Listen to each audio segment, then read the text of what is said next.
I really wanted to tell you a little bit of what I've been doing, and other tutors of course, in the last few years, taking Birthlight trainings abroad.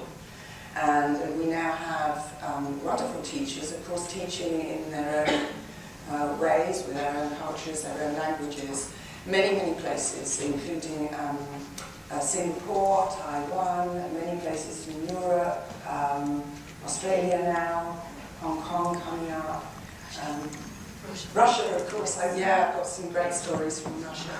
And they've been so well received. I mean, I jumped at the chance to go because I love travelling. I've travelled a lot in the past, and I was like, yeah, I still miss me. And you know, it's when you say sometimes what I expected, or I don't know what I expected, it was not what I found. It was just so much more. It was amazing. And listening to all the speakers today helped me realise again that we can't just say this culture's like this. I mean, there's a lot of knowledge, especially that you two, working and living somewhere. But even within that, every child, every person, we're all different, aren't we? So I learned that. I've learned not to assume something about a culture. But of course there have been some things that I have learned from all the different places I've visited. And Russia, where it's been so well received, I couldn't believe it.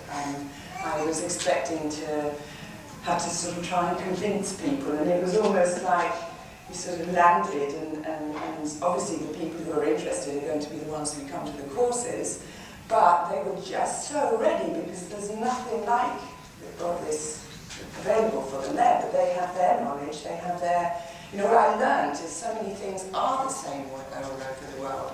What we need, and some speakers were talking earlier about, when we're born, you know, our desire to communicate, our desire to belong, to be part of a community.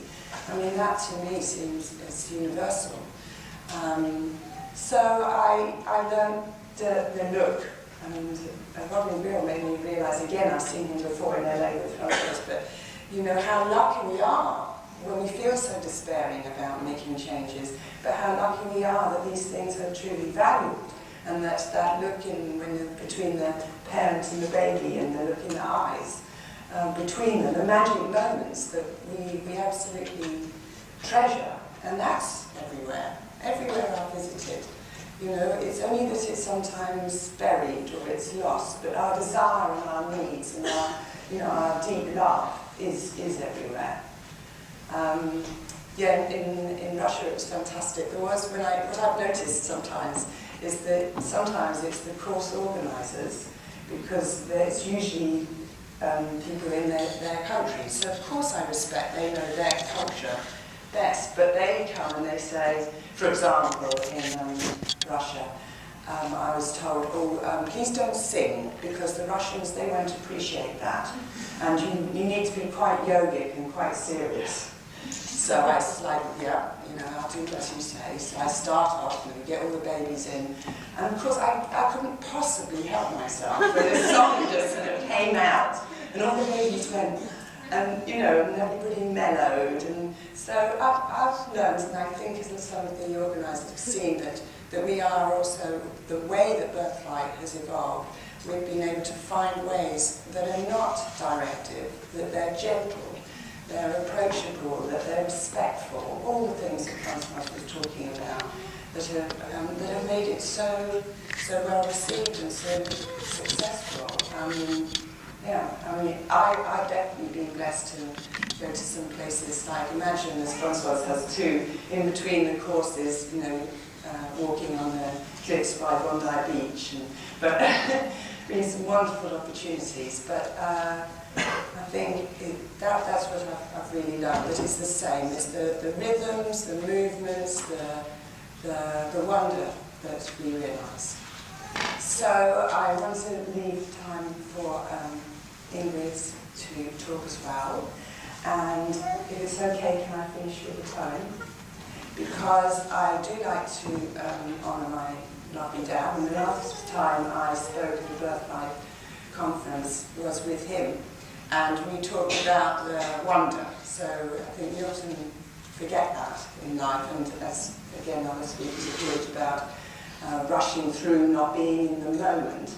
And my father was a tremendous supporter of Birthlight. My mother is still a trustee of Birthlight, and they both worked with families professionally throughout their lives.